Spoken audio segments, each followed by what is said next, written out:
Hey folks, Brian Page here, founder of Modern Husbands. Before we begin this tutorial on how to use our family financial planning calculator for you to calculate the short-term and long-term financial implications of having your first child, please be sure to like and subscribe for content such as this. So anyhow, if you are considering having a child in your relationship, in your marriage, in your partnership, please start with our tool here. It's free. We developed it just for these circumstances, and the best way to get to the calculator is just to go to modernhusbands.com, as you can see here, and you'll see it on the front page of our website. Family Financial Planning Calculator. Go ahead and click on Family Financial Planning Calculator.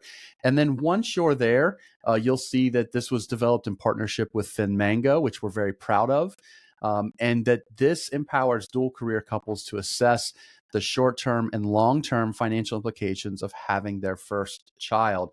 In particular, weighing these implications with the cost of childcare and parental leave. Now, before you begin using the calculator, consider taking advantage of a free download, the Ultimate Guide to Family Financial Planning, which is a very graphic-centric series of ideas and concepts that are going to be particularly useful for you in this circumstance as you move forward having a child, if you decide to have a child. So without further ado, you'll see the calculator here. And again, it's a collaborative effort with FinMango, and it is designed to help dual career families and couples evaluate their financial trajectory over the next 15 years. And it considers factors such as household income, potential career breaks, childcare costs, healthcare expenses, basic living expenses, taxes, and retirement savings.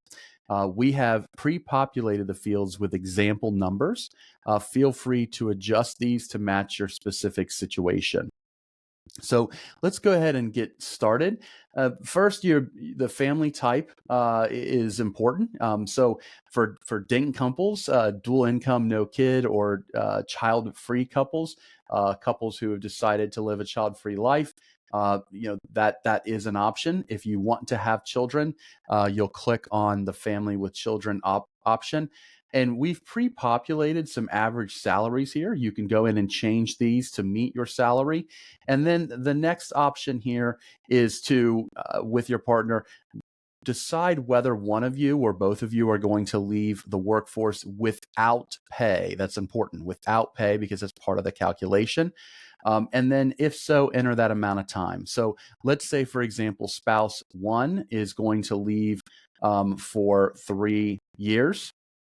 I would put 3 years and then hit next expenses. Now, once you hit that, you will see that we have the annual cost of childcare that is going to be an option for you to fill in. So, for example, you said that one spouse was going to be leaving the workforce for 3 years. So you'll probably need childcare for 2 years. So I'll go ahead and click childcare for 2 years. And if you want to know what the cost of childcare is in your area, we pre-populated as 20,000, but you can click on this link and you can find in this handy interactive tool offered by the Department of Labor what the exact cost would be based on your county, or at least those estimates. And again, based on the age of the child. So let's say it's preschool center based, because the first 3 years you'll be at home. I'm going to go ahead and click preschool center based. And let's say, for example, that you live in the Atlanta area like we do. In that case, the estimated dollars, the cost of that would be $9,923. So I'm going to go back here and I'm going to put for those 2 years that your child would go back into childcare, $9,923. And then basic living expenses. So you need to figure out what those are. Our pre-filled amount is $3,483. It's based on $1,500 for housing, $500 for transportation, $800 for food and utilities, $683 for healthcare. This does not include any future child-related expenses. Those are accounted for separately. So we'll just keep that $3,483, but of course you can change that to match your own expenses. Then I'm going to hit taxes. The taxes are based on your own circumstances. So we linked what the federal income tax brackets are if you want to look that up. And again, this is not the marginal rate. This would be your effective rate. If you don't know your state income taxes, then you can look into the state-by-state guide to see what they would be to estimate, and then the local tax as well. So we'll just keep this into the default. And then the estimated salary growth. So we pre-populated 3%. We pre-populated 2% for an annual increase in childcare costs. Feel free to adjust that as you like. Same thing with living expenses. We pre-populated an annual contribution of the spouses of 6% toward their retirement and an employer match of 5%. You can change that as you like, and then click calculate results. And here is what is shown. Let's say you decide that you are going to not have children.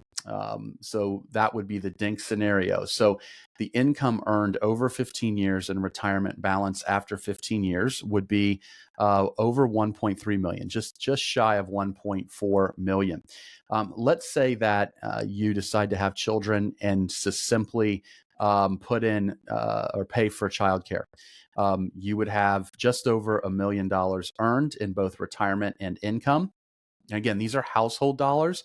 In this projection, this includes both partners' income and retirement contributions. And then what does your plan look like? Your plan of one spouse leaving for the workforce for 3 years and then paying for childcare for 2.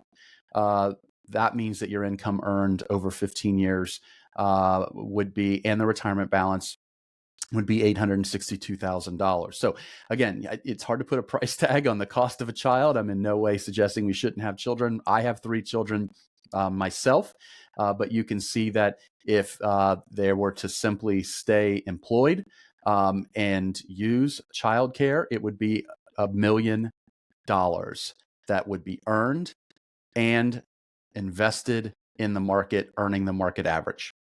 If you leave the workforce, you being one of the spouses for 3 years, as we predicted, that's $862,000. So the reason we're pointing this out is because oftentimes the default is one partner just looks at their income and decides, well, the cost of childcare isn't that much less, I'll just stay home. But these have significant consequences.